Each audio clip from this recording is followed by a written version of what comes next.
Guys, तो आज की इस वीडियो में हम देखने वाले हैं कि किस तरीके से हम अपनी मीडिया लाइब्रेरी में किसी भी फाइल को ऐड कर सकते हैं जो कि हम अपनी साइट में यूज़ कर सकते हैं पोस्ट के लिए या उसकी डिज़ाइनिंग के लिए या वहाँ पे कहीं पे भी जहाँ पे हमारी ज़रूरत होती है इमेजेस की। तो किस तरीके से हम इमेजेस को ऐड करेंगे अपनी लाइब्रेरी में कि यहाँ से फिर हम इजीली उसको सेलेक्ट करके अपनी साइट पे कहीं पे भी ऐड कर सकते हैं। तो उसके लिए फ़र्स्ट ऑफ ऑल आपने क्या करना है कि यूट्यूब के यूट्यूब बोल रहा हूँ, हमारा वर्डप्रेस का डैशबोर्ड है उस पे आ जाना है। उसके बाद आपने क्या करना है कि मीडिया का यहाँ पे आपको एक ऑप्शन मिलेगा तो आपने इस पे क्लिक करना है। आप यहाँ पे लाइब्रेरी पे भी क्लिक करके देख सकते हो कि क्या-क्या इमेजेस आपके पास पड़ी है। अगर आपने अपलोड करना है कोई न्यू सा इमेज तो यहाँ पे भी आपको ऐड मीडिया फाइल का आपको ऑप्शन मिलेगा। उसके अलावा यहाँ पे नीचे भी आपको ऐड मीडिया फाइल का ऑप्शन आपको मिलता है।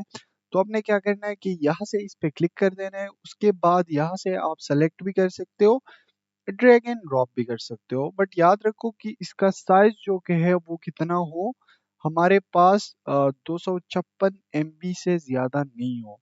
क्योंकि ये मैक्सिमम फाइल की अपलोडिंग जो कि है वो इतनी है। तो यहाँ से आप कुछ भी ऐड कर सकते हो। जैसे कि मैं ये वाला ऐड कर लेता हूँ। उसके बाद मैं इसको ओपन कर लेता हूँ। ओपन करने के बाद यहाँ पे आप देखोगे तो ये अपलोडिंग स्टार्ट हो गई है और कुछ ही सेकंड में ये अपलोड हो जाएगी। अब इस इमेज के लिए हम क्या कर सकते हैं कि यहाँ पे अगर हम क्लिक करते हैं तो अगर हमने एसईओ फ्रेंडली रखना है तो अल्टरनेटिव टेक्स्ट या अल्ट टेक्स्ट जिसको कहते हैं वो लगा सकते हैं। ये सारी चीजें हम यहाँ से लगा सकते हैं। यहाँ पे देख सकते हो इसका अल्ट टेक्स्ट लगा सकते हैं, टाइटल लगा सकते हैं, कैप्शन लगा सकते हैं, उसके डिस्क्रिप्शन लगा सकते हैं, फाइल का यूआरएल चेंज कर सकते हैं और वीडियो वगैरह भी ऐड कर सकते हैं। इन चीज़ों के बारे में मैं आप लोगों को बाद में बताऊंगा कि अल्ट टेक्स्ट किस तरीके से डालते हैं, किस तरीके से ये वर्क करता है।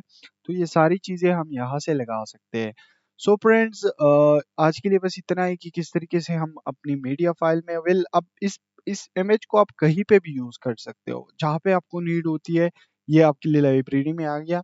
अब आप इसको इज़िली यूज़ कर सकते हो। सो फ्रेंड्स, आज के लिए बस इतना ही कि किस तरीके से हम मीडिया फाइल को अपनी लाइब्रेरी में ऐड करते हैं या किस तरीके से हम किसी भी फाइल को, जैसे कि वीडियो हुई या हमारे पास इमेजेस हुई, तो इसको किस तरीके से हमारे पास ऐड करते हैं हमने अपने मीडिया लाइब्रेरी में। तो मिलते हैं एक नई वीडियो में। आई होप कि आप सब लोगों को ये वीडियो पसंद आई हो। अगर वीडियो ज़रा सी भी अच्छी लगे तो वीडियो को जल्दी से लाइक कर दो। चैनल पे नए हो तो चैनल को लाजमी से सब्सक्राइब कर दो। Thanks for watching.